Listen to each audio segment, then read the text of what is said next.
Ce mardi 14 mars, les aventuriers de Koh Lanta, le feu sacré, qui commençaient à prendre leur marque dans leurs équipes, ont été soumis à une épreuve d'élimination directe, qui a malheureusement été fatale à Elodie. Déçue mais très fair-play, la responsable marketing belge a fait le bilan de son aventure, avec Voici. FR.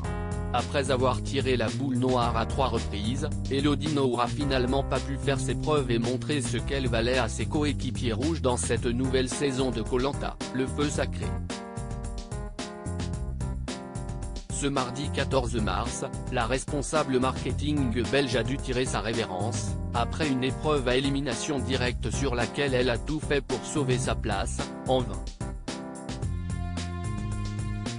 Après son élimination, la trentenaire est revenue sur son aventure pour Voici. FR. Voici.fr, vous avez quitté l'émission de manière très fair-play, en reconnaissant avoir été moins bonne que les autres sur l'épreuve. Quoi avez-vous ressenti lorsque tout se jouait entre Christine et vous ? Elodie, je n'aille pas regarder la table de Christine car j'étais complètement transcendée par l'épreuve, j'étais en transpiration intégrale, rire. J'étais très stressée car je savais que ça se jouait entre elle et moi, j'étais dans un état d'euphorie, je pense que je n'étais pas moi-même. Quand j'ai été éliminée, je me suis dit Elodie, il faut partir la tête haute. Dans tous les jeux, il y a des gagnants et des perdants, et c'est pour ça que je suis parti de manière assez fair-play. Suite à mon humeur négative de la veille, je tenais vraiment à partir de manière positive. Dans tous les jeux il y a des surprises, cette élimination directe en était une. Vous qui étiez très stressé à l'idée que les autres aventuriers votent contre vous, cette sortie sur élimination directe n'était-elle pas finalement moins douloureuse qu'une élimination par vos camarades ? C'était quand même très douloureux, surtout que la veille je n'étais pas dans une très bonne humeur, et ce matin-là, j'étais persuadé qu'on partirait en épreuve de confort. J'étais à milieu de m'imaginer qu'il s'agissait d'une épreuve éliminatoire. J'étais à la fois très motivé, et en même temps je me disais qu'avec les 3 boules noires, Elodie a tiré une boule noire sur 3 épreuves différentes auxquelles elle n'a pas pu participer. Note de la rédaction, je n'avais pas eu de chance sur cette émission. J'ai très vite déchanté quand Denis nous a annoncé la nouvelle. Les mots d'Elena après votre défaite vous ont-ils apaisé ? Ça m'a vraiment fait plaisir. On a eu du mal à s'entendre au début car je trouvais qu'elle manquait d'humilité, mais au final, on a eu l'occasion de discuter, et c'est une très gentille fille. J'ai apprécié qu'elle ait ses paroles envers moi, et je pense que ça se lit sur mon visage. Vous avez tiré la boule noire à 3 reprises, est-ce le grand regret de votre aventure ? Mon plus grand regret, c'est de ne pas avoir montré ce que je valais et de ne pas avoir fait les épreuves, car je venais vraiment pour le côté sportif de l'aventure. Vous sembliez persuadé que les autres rouges voulaient voter contre vous. J'ai toujours été très intégré dans l'équipe mais sur les derniers jours, il y avait des petits groupes, personne ne me parlait quand j'arrivais sur le camp. Quand je demandais les intentions de vote, personne ne me répondait. Donc je me suis clairement senti sur la sellette.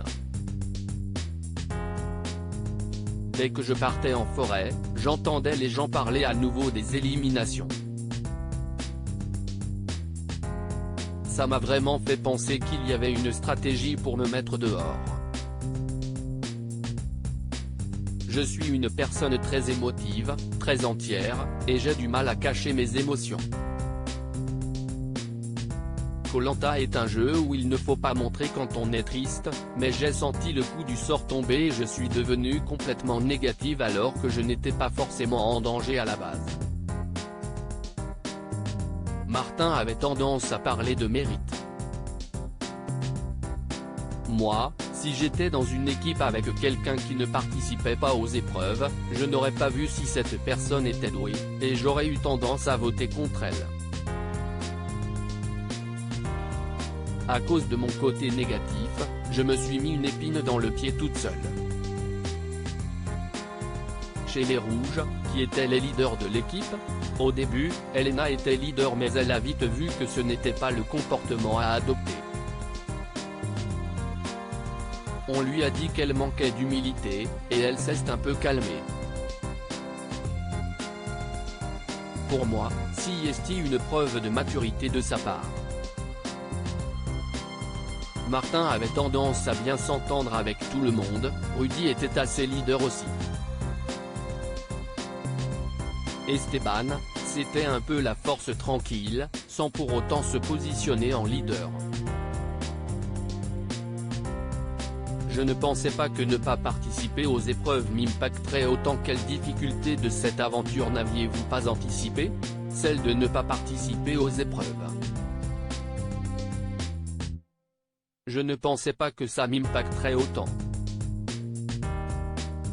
Sur la toile, les gens étaient en colère que je me plaigne, mais il faut savoir que sur le camp j'avais souvent tendance à m'ennuyer, et on attendait les épreuves avec grande impatience. Je ne m'attendais pas à ce cas de figure avant de partir, je pensais pouvoir performer, je n'ai pas eu l'occasion de le faire. Vos camarades vous ont reproché votre négativité. Est-ce une remarque que l'on vous avait déjà fait dans votre vie de tous les jours? Pas du tout. Dans la vie je suis très optimiste, mais si est-il vrai que je suis lunatique et que je passe du chaud au froid en 5 minutes. Mais personne ne m'a jamais reproché d'être négative, au contraire, je sais que je suis un petit soleil pour tous mes proches. J'ai vraiment eu une malédiction sur ces 3 boules, c'était très problématique pour moi et je ne suis encore déçu à l'heure actuelle. Si vous pouviez revenir en arrière, que feriez-vous différemment? La production nous prévient à l'avance qu'on recevrait des critiques négatives et positives. Je prends du recul car je sais que les gens n'ont pas le contexte de l'émission. Ce qu'on voit à l'antenne, ce n'est qu'une partie de ma personnalité. Dans la vie, je suis quelqu'un de très discipliné, très perfectionniste et je suis une battante. Je n'ai pas pu le montrer. Quels aventuriers vous a le plus marqué humainement? Humainement parlant, j'ai été touché par Laura. On s'est très bien entendu, si est une grande voyageuse comme moi. Elle est très sympathique et pas prise de tête, j'ai vraiment eu un coup de cœur amical pour elle. J'ai également eu un coup de cœur pour Alexandre qui était très drôle sur le camp, et pour Anne-Sophie, car son parcours personnel m'a touché. Si l'aventure était à refaire, que changeriez-vous? J'aurais dû faire plus attention à mes émotions. On est des humains, on a le droit de craquer, mais j'ai craqué à un très mauvais moment.